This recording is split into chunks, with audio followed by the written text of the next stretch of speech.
Alright guys, so it's currently 1 a.m. and I've been reading for about an hour, literally since like 12 o'clock. And for some reason, this idea that God can use you, better days are coming, it's not over and don't give up, it's kind of lingering, just kind of was on my mind a ton. I wanted to see, I've been enjoying reading about Paul, but the thing about Paul is that he was Saul before his name was Paul. I wanted to dive a little deeper about who he was, what he was doing prior to becoming Paul after his interaction with God. We're going to read about that just a little bit tonight. If you guys have any time to take some notes or anything, just kind of really see and try to find yourself in this verse, that'll be awesome. But if not, I'm glad you clicked on the video just to check it out. So we're in Acts today, okay? We're in Acts today. We're starting in Acts chapter 9, verse 1. So I write a lot of the summaries down for the verses in my notebook because it's a lot easier for me to break it down after I've read it here instead of reading it in the NIV version as well. So chapter 9 starts with Saul was still breathing out murderous threats against the Lord's disciples. So off rip, I mean, he just, you know what I'm saying? He just got straight into it. He said, Paul was out here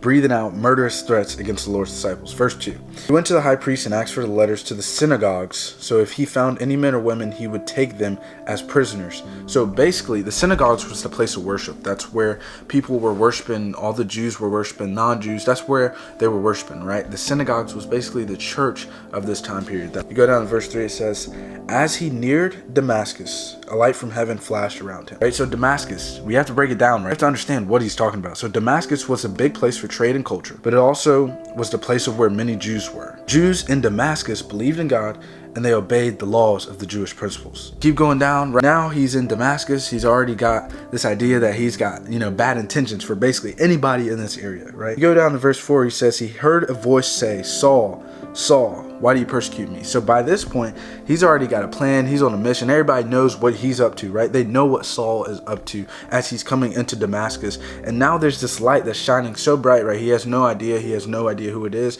He has no idea. He can't see, right? He's so blinded by the goodness of God. Let me chill. So 5, he says, who are you, Lord? I am Jesus, who you are persecuting. Get up and go in the city and you'll be told what to do. So God said, stop in your tracks, right? He said, stop what you're doing.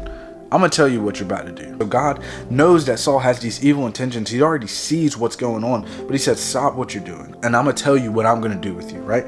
You go down to verse 8. He's off the ground. He's all blinded. He has no idea what's going on. So Paul is blinded. He hears these words from God. He said, I am Jesus, right? He said, I am Jesus.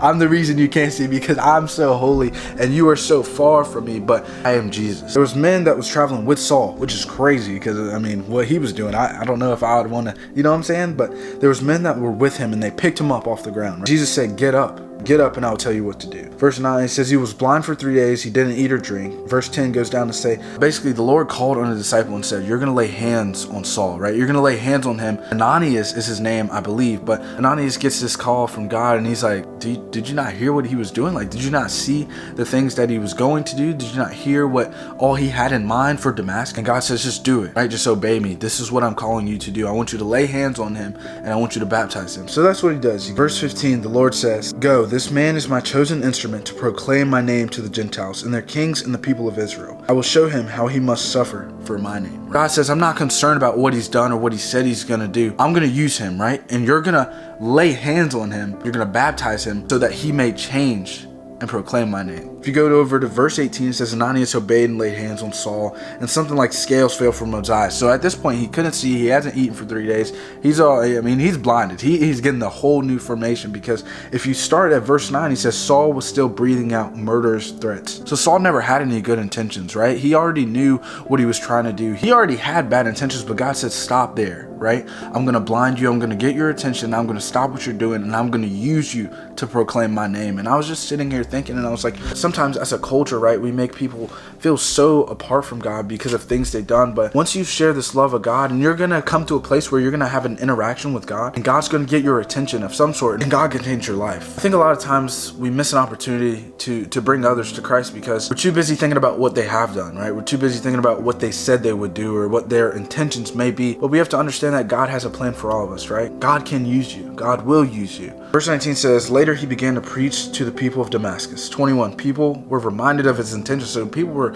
listening to him speak and they're like, I'm not listening to you. Like, we heard what you were doing. We saw what you had done prior to coming here. But verse 22 says, he grew more and more and blew the minds of the Jews in Damascus. I just thought it was so amazing because it's just like, there's people around us, like, and you know they may be apart from God, or you know they may be having experiences that you may not have, but like God can use them, right? Don't give up on them. Don't stop inviting them. Don't stop praying for them. Don't stop trying to help them, because God will use them. Maybe it's going to require a specific place or a specific time or specific people to get their attention. If this is you, or if this goes out to someone you may know, just don't give up. I was kind of thinking about myself, because I mean, I know some people around me that are they're just there. You know what I'm saying? They're right on the edge. But I won't give up. You know what I'm saying? I know God has a plan, and if I'm able to be that voice, or if I'm able to be that friend that's close nearby that says, hey man, let's have a Bible study, or hey man, you know, don't give up. Hey man, keep trying. Hey man, check out this Bible verse. Like, one day it will click, right? One day God is going to use them, and he's going to step in their life, or he's going to give them a rude awakening that kind of says like, hey man, it's time. I just kind of wanted that to be the message tonight. So it's Acts chapter 9. Saul turned to Paul before Paul was expressing all these letters and all these stories about how good God is. But he has a story just like a lot of us. I don't know what you're dealing with. I don't know what's going on, but don't give up. See you guys next video.